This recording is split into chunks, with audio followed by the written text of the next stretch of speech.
Welcome to my channel, and today I want to share a story that will inspire you to face your fears and truly trust in faith. This is the story of a man who loved climbing mountains and learned a powerful lesson about courage, surrender, and the difference between believing with words and believing with action. So, let's start and dive into this incredible journey together. Kofi Adeyemi had always believed he was made for the mountains. From the time he was a young boy growing up near the highlands, he felt a deep pull toward towering peaks and open skies. While other children feared the cold winds and steep paths, Kofi felt alive when his feet touched stone and his hands gripped rough rock.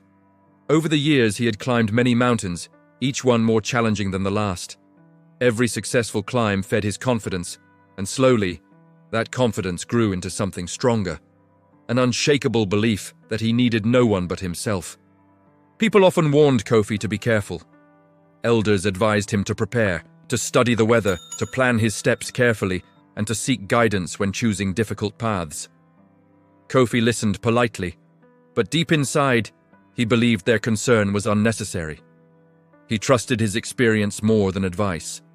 He trusted his strength more than caution. And above all, he believed that his faith alone would protect him, no matter how reckless his choices might be. When news spread of a towering, unforgiving mountain far beyond the familiar ranges, Kofi felt excitement rise within him. This mountain was known for its steep slopes, sudden storms, and narrow paths that tested even the most skilled climbers.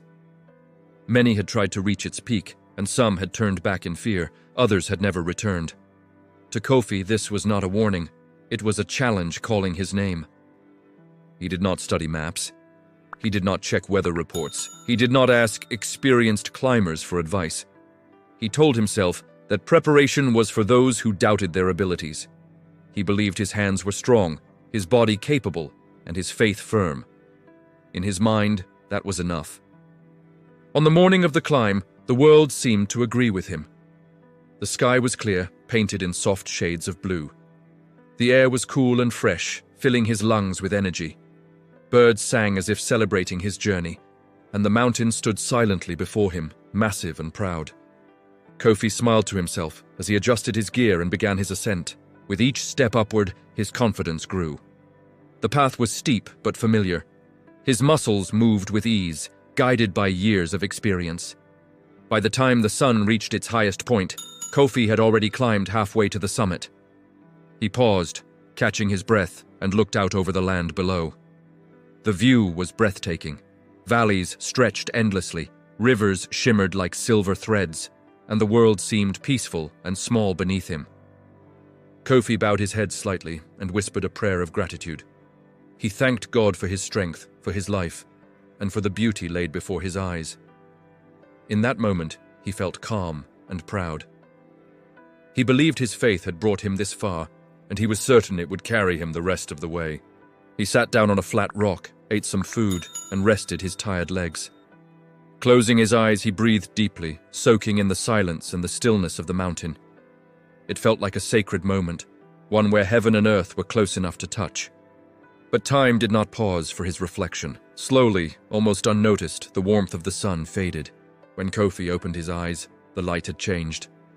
Shadows stretched across the mountain, and the air had grown colder. Dark clouds began to gather in the distance, rolling toward him like a warning. The wise choice would have been to stop, to find shelter, and to wait for daylight. But Kofi dismissed the thought almost instantly. He believed stopping meant doubting himself. He believed turning back meant weakness, and so, ignoring the signs around him, he continued upward. As the sun disappeared behind the mountain, thick fog crept along the path. The trail grew narrow and dangerous, twisting through sharp rocks and steep drops. Darkness wrapped itself around him, and soon, Kofi could no longer tell whether he was climbing upward or drifting off course. His confidence began to waver, but he refused to admit fear. He told himself that God was watching. He told himself that faith was enough. The night grew colder, and his body began to shake. His hands ached, and his breath came out in short clouds of mist. Still, he pressed on, guided more by stubborn determination than reason. Then, as he reached for what he believed was a solid ledge, his foot slipped. In an instant, the mountain disappeared beneath him. Kofi fell. The wind roared in his ears as darkness swallowed him whole. His heart pounded as his body dropped through empty space. In those terrifying seconds, his life replayed in his mind. His childhood laughter, his dreams, his mistakes, his moments of joy and regret. He was certain this was the end. Then, suddenly, the rope tied tightly around his waist jerked him to a violent stop. Kofi hung there, suspended in darkness, swinging slightly above the unseen ground. His body trembled uncontrollably, and fear gripped him like a crushing weight. The rope was the only thing keeping him alive. Desperate and shaking, he cried out into the cold night, "Help me, God!" And in the silence that followed, a calm and powerful voice answered him from above. Kofi hung in the cold night air, his body swaying slightly from the mountain's slope. The rope dug into his waist, reminding him of both his peril and the fragile thread between life and death. Every muscle in his body ached, and his teeth chattered from the cold. But fear made him alert in a way calm confidence never had. He realized for the first time that his skill and experience alone could not save him. He had depended entirely on himself, and now, suspended above the unknown, he understood the limits of human strength. The voice spoke again, calm and unwavering, carrying a presence that filled the cold air around him. "Kofi Adeyemi," it said. "What do you want me to do?" Kofi's throat tightened. His lips trembled as he whispered, "Please, save me." The voice was patient. "Do you truly believe I can save you?" Kofi hesitated for a moment. He had always said he trusted God. He had prayed often, read sacred texts, and spoken of faith. But now, dangling over a dark abyss, he felt the weight of doubt pressing in on him. His words faltered, but finally he answered, "Yes, I believe with all my heart." Then the voice asked the question that froze him more than the cold ever could. "Will you do exactly what I tell you to do?" Kofi swallowed hard. The thought of obeying something he could not understand, something he could not see, terrified him, yet he knew he had no other choice. "Yes, anything," he murmured. "Then cut the rope tied to your waist," the voice commanded. The words hung in the air like an impossible riddle. Kofi's heart raced. The rope, the one thing keeping him from plunging into darkness, was now the obstacle. How could he let go? Fear gripped him so tightly he could barely move. The idea of releasing the rope seemed like surrendering to death itself. He hung there, silent, torn between instinct and faith. His fingers tightened around the rope, knuckles white. He wept quietly, not with despair, but with the weight of understanding that faith was more than words. It demanded action, even when the mind screamed against it. The night stretched endlessly. The wind howled through the mountain peaks, carrying icy shards that cut through his jacket and into his bones. Darkness pressed against him from every direction. He realized how small he was against the vastness of the world, and how fragile his confidence had been. Yet the voice did not speak again. It waited, as if patient for him to decide. Hours passed, or maybe it was minutes. Time lost meaning. The stars were hidden behind thick clouds, and Kofi could see nothing beyond the edge of the rock where he had slipped. His body was numb, his mind exhausted, yet he could not bring himself to release the rope. He still trusted in God. But his trust was in words, not in deeds. By morning, when the rescue team arrived, they found him just a few feet above the rocky ground. His hands were clenched tightly around the rope, frozen in place. The cold had claimed him during the night. Life had been so close, yet so far. He had believed in God with his words, but had failed to act on that belief. The villagers would later speak of Kofi's story as a lesson in true faith. They said it was not enough to speak of belief. One had to live it, even when the path was frightening, even when the solution seemed impossible. And yet, in the shadows of the mountains, Kofi's tale whispered a deeper truth. That courage is measured not by strength alone, but by the willingness to trust when the mind cannot understand, to act when fear is at its peak. Long before the mountain called Kofi Adeyemi by name, he was a boy growing up in the village of Akwamu, nestled at the foot of a chain of rugged hills that stretched like the spine of the earth. The villagers lived simply, raising goats, tending crops, and telling stories by the fire at night. Kofi's father, Jabari, was a skilled blacksmith, known for forging tools and weapons with precision and patience, and his mother, Amara, was a gentlewoman who carried the wisdom of generations in her voice. From a young age, Kofi was drawn not to the forge or the fields, but to the hills behind the village, where he would climb as if each ascent brought him closer to the sky. He learned early that the mountain did not reward hesitation. A single misstep could lead to a scraped knee, a twisted ankle, or a lesson written in pain. Yet each time he fell and stood again, his confidence grew. By the age of 12, Kofi could climb higher and faster than any of the older boys. He felt a sense of invincibility in the wind that whipped across the hills, in the sharp scent of the earth after rain, in the pulse of life beneath his feet. Every climb became a proof of his strength, every ascent a testament to his courage. Kofi's father admired his son's determination, but warned him against overconfidence. "Strength alone will not protect you, Kofi," Jabari said one evening, the firelight flickering across his worn face.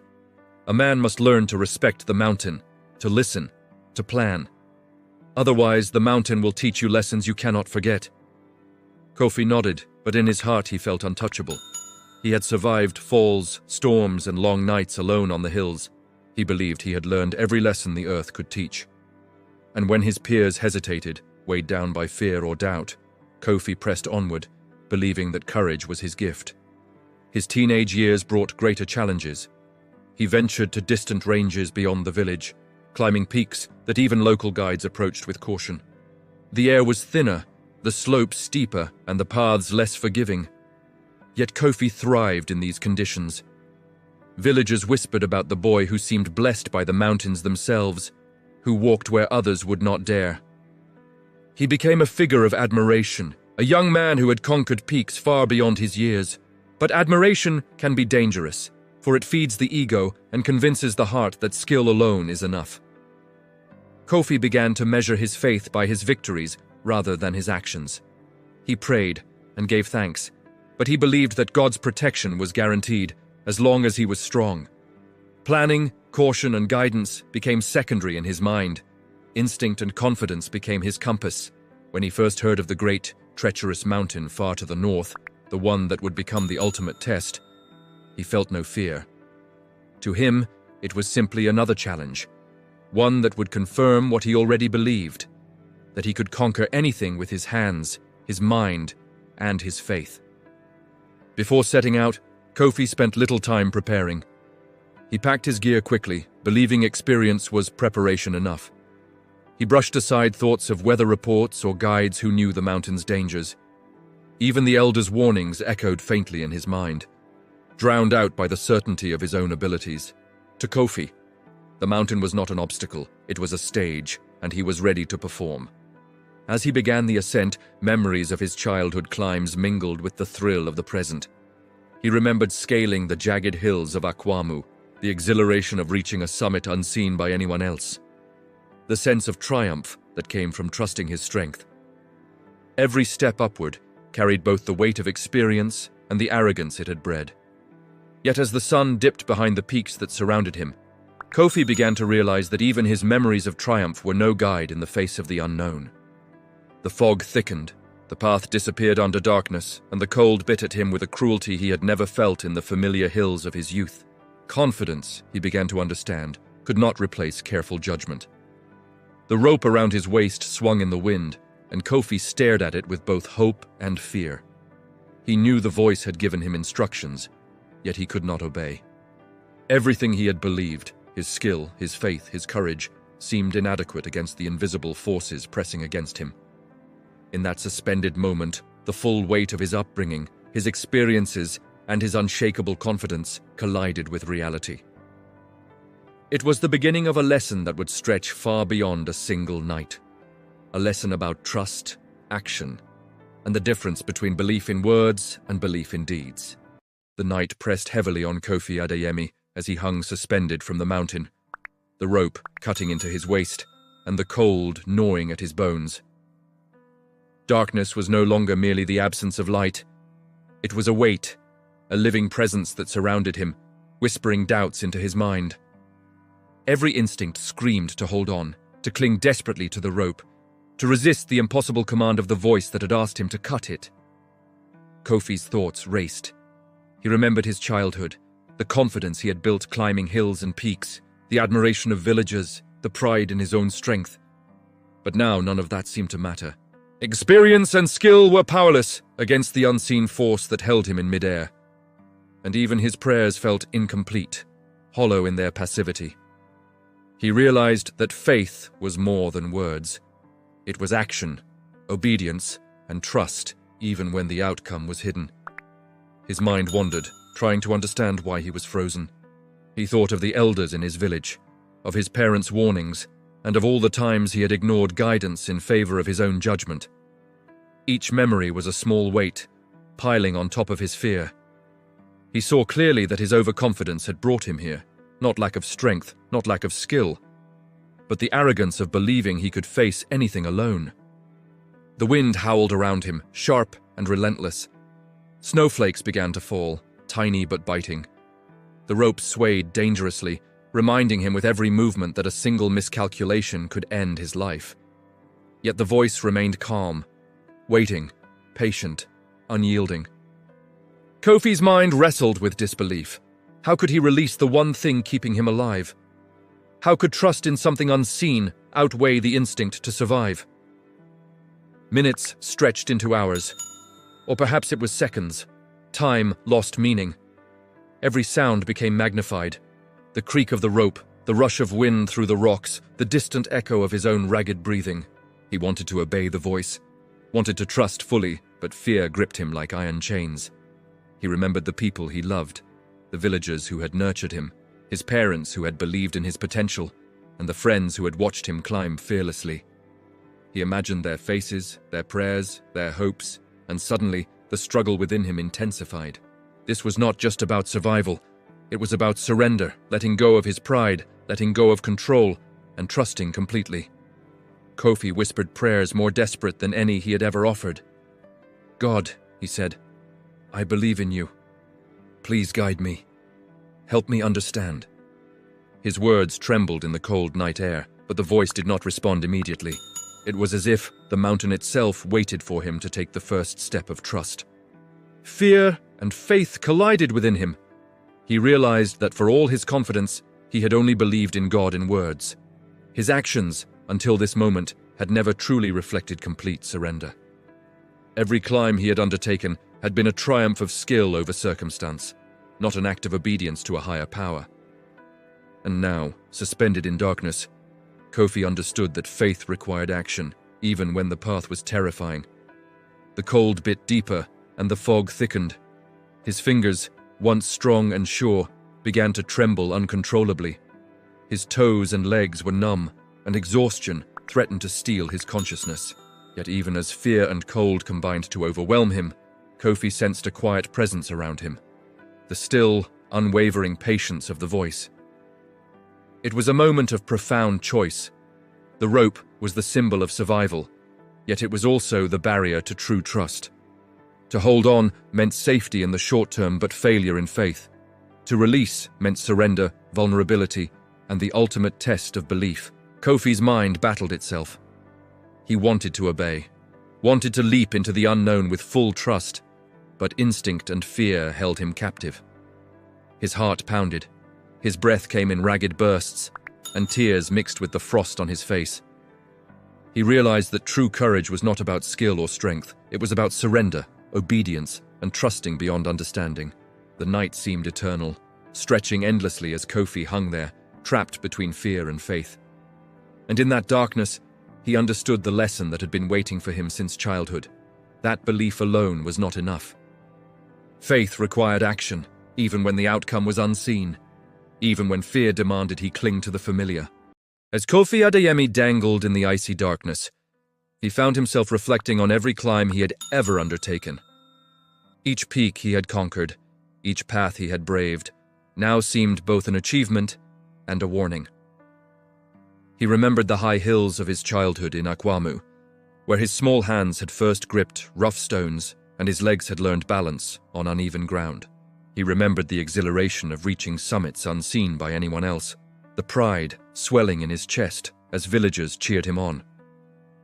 But he also remembered the falls he had survived, the close calls he had ignored, and the moments when guidance had been offered, and he had dismissed it. For all his skill and courage, Kofi realized that he had often treated his faith as a shield rather than a compass. He had prayed, certainly, but his prayers had been words, a comfort rather than a commitment. He had believed God would protect him because he was strong, because he had succeeded before. He had not truly surrendered. He had not truly trusted. And now, suspended above the dark abyss, he understood the depth of that misunderstanding. The mountain was teaching him a lesson far greater than any previous climb. It was teaching him humility. It was teaching him that strength alone cannot navigate the uncertainties of life. It was teaching him that fear is not the enemy of faith. It is the test of it. And in the cold, still air, Kofi began to comprehend the truth of obedience, that faith is most powerful when it requires the courage to act in ways that the mind cannot yet grasp. He thought of his parents, of Jabari's patient advice and Amara's gentle warnings. He remembered the elders who had tried to teach him prudence and careful preparation. Until now he had heard them, but not truly listened. He had understood the words, but not the wisdom behind them. And now, in the life and death silence of the mountain, that wisdom became crystal clear. The rope that held him suspended was no longer simply a lifeline. It had become a mirror, reflecting his doubts, his pride, and his incomplete understanding of faith. Every second he clung to it, he realized, was a second he was allowing fear to dictate his actions. Safety was an illusion if it prevented him from trusting fully. Life itself, he understood, demanded risk, trust, and the courage to let go. Kofi's body ached, his fingers numb and stiff, but his mind had begun to shift. He could no longer separate strength from surrender, fear from faith, or life from obedience. They were intertwined, each giving meaning to the other, and as the first faint light of dawn touched the edges of the mountains, he felt a stirring of clarity. He remembered the voice that had spoken to him, calm and commanding, instructing him to release the rope. It had not been cruel, nor careless. It had been an invitation. A call to act, to trust beyond what he could see or understand. Kofi realized that the voice had been waiting for him to choose, waiting for him to move beyond mere words of belief into the realm of true, active faith. Yet fear still clung to him like a shadow. The rope was still there, holding him above the abyss. It was familiar, safe, and tangible, while the instruction to let go seemed like stepping into death itself. And so Kofi lingered, suspended between action and hesitation, caught in the tension of the lesson the mountain had set before him. In those moments, he reflected on all the times he had chosen comfort over courage, control over trust, and certainty over obedience. Every climb, every victory, every moment of pride had brought him to this point, not as punishment, but as revelation. He understood, with painful clarity, that his confidence had been incomplete. Faith is more than words. Courage is more than strength. Life is more than surviving obstacles. It is trusting beyond the limits of the known, surrendering when instinct screams to hold on, and acting in alignment with belief, even when the outcome is invisible. The wind swept past him, carrying with it the cold bite of reality. Kofi's body shook uncontrollably, but his mind, for the first time that night, felt a spark of understanding. He realized that true faith is tested not when life is easy, not when comfort surrounds us, but when fear threatens to paralyze, and in that realization, he felt the faintest flicker of hope. A possibility that belief, when acted upon, could surpass even the harshest trials. But the moment of decision remained. Kofi still clung to the rope, still suspended in darkness, still wrestling with the fear that had held him captive. The lesson of the mountain was not complete. The next step, action beyond understanding, had yet to be taken. The first light of dawn crept over the jagged peaks of the mountain, casting a pale glow over the frost-covered rocks. Kofi Adeyemi hung suspended in silence, the cold seeping through his clothes, his body numb and trembling.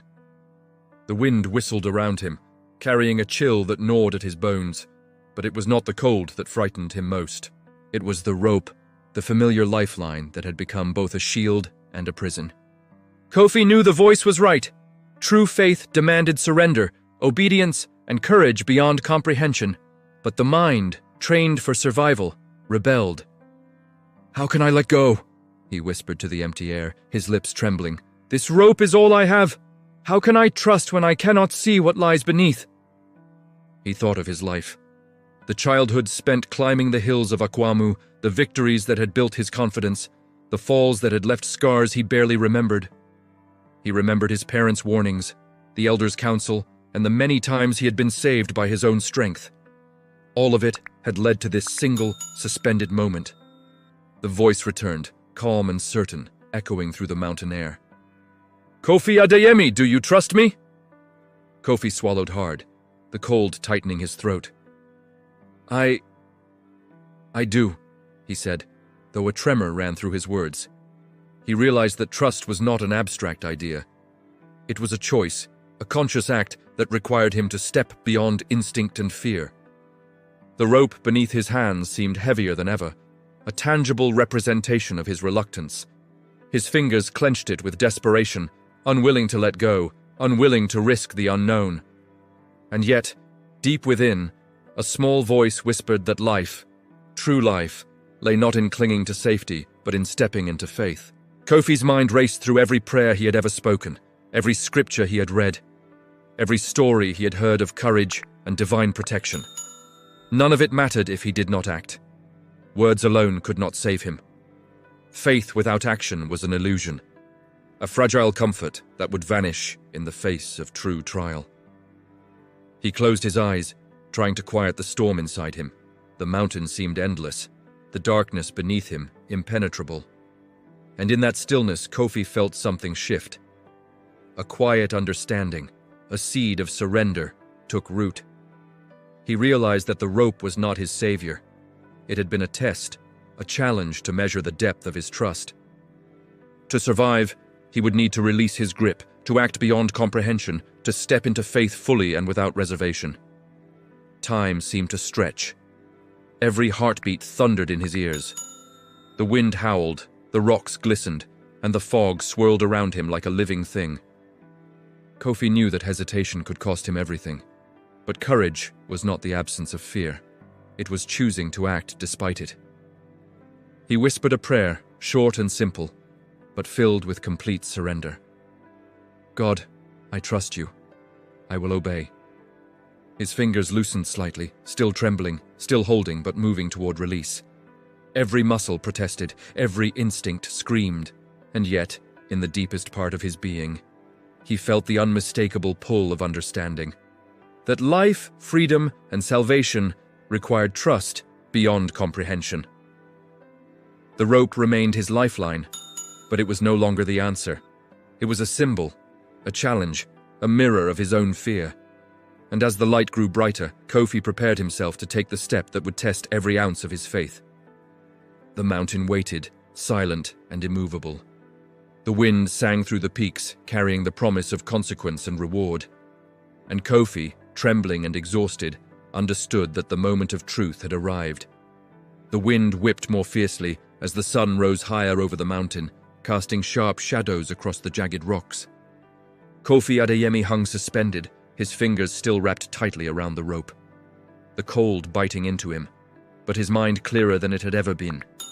He could feel the truth of the voice, the unmistakable call to trust fully, to release the rope and step beyond fear. Every instinct screamed not to move, to cling to the lifeline that had kept him from falling into darkness. And yet, deep inside, a quiet clarity pushed against his terror.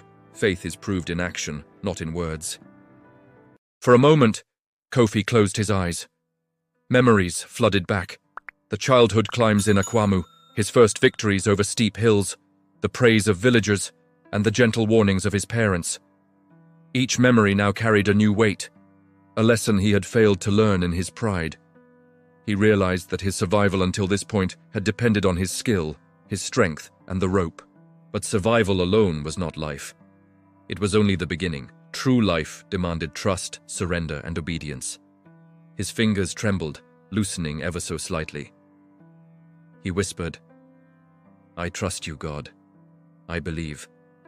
I will obey." The words felt heavy, sacred and yet fragile against the roar of the mountain wind. Every muscle in his body screamed to resist, to hold on, to avoid the invisible abyss below. Fear wrapped itself around him like chains, but something deeper, a quiet, undeniable conviction, urged him forward. Kofi looked down at the swirling mist, at the dark void that yawned beneath him. The rope was real, tangible, a last guarantee of safety. And yet he now understood that it was also a barrier, a symbol of the very fear that kept him from living fully in faith. To hold on was to reject trust. To let go was to embrace it. The wind tore at his clothes, the cold numbed his fingers, and the mountains seemed to stretch endlessly above and below him. Time slowed. Every heartbeat thundered in his chest. Kofi knew he could not linger forever. Hesitation was its own danger. And so, summoning every ounce of courage, he made the decision. He whispered one final prayer, a prayer not for survival, but for trust. I release all, I obey, I believe. His hands trembled violently as he unclasped his fingers from the rope. The rope, his lifeline, the one thing that had kept him from falling into the dark abyss, slipped from his grasp. For a heartbeat, Kofi felt an almost infinite emptiness. The world seemed suspended, frozen in the tension between fear and faith. And then, as if the mountain itself exhaled, he felt the rope pull tight once more, not in restraint, but in salvation. The air around him shifted, light poured through the dissipating clouds, and Kofi found himself lowered gently onto solid ground. His legs trembled as he touched the earth, but he was alive. Truly alive. In that moment, Kofi understood the difference between belief in words and belief in action. He realized that his overconfidence, his reliance on skill alone, and his failure to obey guidance had brought him to the edge of death. But surrender, trust, and courage had carried him through. The mountain had not changed, Kofi had. He stood for a long time, shivering in the early morning light, looking up at the peak he had once so desperately wanted to conquer. Now, he understood that conquering the mountain had never been about reaching the top. It had been about learning to trust beyond his understanding, to act on faith when fear demanded he cling to the familiar. Kofi's heart was full of gratitude. He whispered a prayer of thanks, not for his strength, not for his skill, but for the courage to trust, to obey, and to surrender completely. The lessons of the mountain were seared into his being. True faith requires action, and true courage comes from embracing trust, even when the outcome is invisible. The wind carried his whispered prayers across the peaks, and for the first time, Kofi felt a sense of peace deeper than any he had ever known. The mountain had tested him, the darkness had confronted him, and fear had pressed upon him like a relentless wave. And yet, through surrender and trust, he had been lifted into life. Kofi Adeyemi's descent from the mountain was slow, careful, and unlike any climb he had ever undertaken. The early morning sun glimmered across the peaks, warming his cold body and illuminating the path that had once been shrouded in darkness. Every step he took was measured, thoughtful, and deliberate, a reflection of the lessons he had learned in the night suspended between fear and faith. When he finally reached the base of the mountain, the familiar sights of Akwamu village greeted him. Children played in the fields, goats grazed along the hillsides, and the elders looked up from their morning tasks, noticing the weary traveler returning from the peaks. Kofi's face was pale, his hands still trembling slightly, but his eyes shone with something far deeper than pride. Understanding. He gathered the villagers, telling them not only of his climb, but of the night he had hung between life and death. He spoke of the voice that had commanded him to act, the rope that had both saved and tested him, and the paralyzing grip of fear that had almost cost him everything. The villagers listened, rapt, as Kofi described the struggle within him, the tension between instinct and trust, survival and surrender. I believed in God with my words, Kofi said, his voice steady but filled with emotion. But I did not believe with my actions. I clung to what I thought was safe, and in doing so, I almost lost my life. True faith is not in what we say when life is easy. It is in what we do when fear grips us.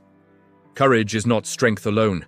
It is the willingness to surrender, to act beyond what we can see, and to trust even when the outcome is unknown.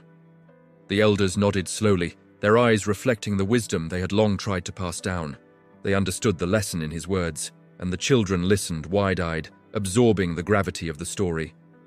Kofi realized that his triumph was not measured by reaching the peak of the mountain, but by surviving the test of faith and understanding its true meaning. In the days that followed, Kofi began a new life, one shaped by humility, trust, and the knowledge that courage was intertwined with surrender. He no longer climbed mountains simply to prove his strength. Instead, each ascent became a meditation, a practice in faith. A reminder that life's greatest lessons often come in moments of vulnerability and obedience. He would teach the younger climbers of Akwamu not only the techniques to scale peaks, but also the lessons of trust, courage, and surrender. He would remind them that fear is not the enemy. It is the measure of faith. He would tell them that life's greatest victories are not always the ones we see with our eyes, but the ones we live through in our hearts. Kofi's story spread beyond the village, inspiring countless others who faced challenges that seemed impossible. People spoke of the young climber who had hung between life and death, who had learned the deepest lessons of faith, and who had returned not only alive, but transformed. His tale became a living reminder that belief must be matched with action, that courage requires surrender, and that true faith allows us to rise beyond fear. Years later, Kofi would often stand at the base of the mountains he loved so dearly, gazing at the peaks that had once tested him so mercilessly. The memory of that night never left him, and the lesson it carried remained vivid. That life is not about holding on to what seems safe, but about trusting what is unseen, acting when fear is strongest, and surrendering completely to the wisdom greater than our own. And in that surrender, Kofi discovered freedom, understanding, and the truest form of courage. A courage born not from pride, not from skill, but from faith in action. He had survived the mountain. More importantly, he had survived himself. The story of Kofi Adeyemi teaches us that true courage is not just about strength, but about trust, surrender, and taking action, even when we are afraid. It reminds us that faith is more than words. It is shown through our choices, especially in the moments that test us the most. I hope this story inspires you to face your fears, trust yourself, and believe in the power of faith in your own life. If this story touched your heart, don't forget to like, share, and subscribe for more stories that speak to your soul and awaken your spirit. If you like this story, make sure you subscribe, turn on the notification bell, and share with your friends and family so you don't miss the next powerful story coming your way. Drop a heart in comment, like and subscribe my channel, and visit my channel for more interesting story videos.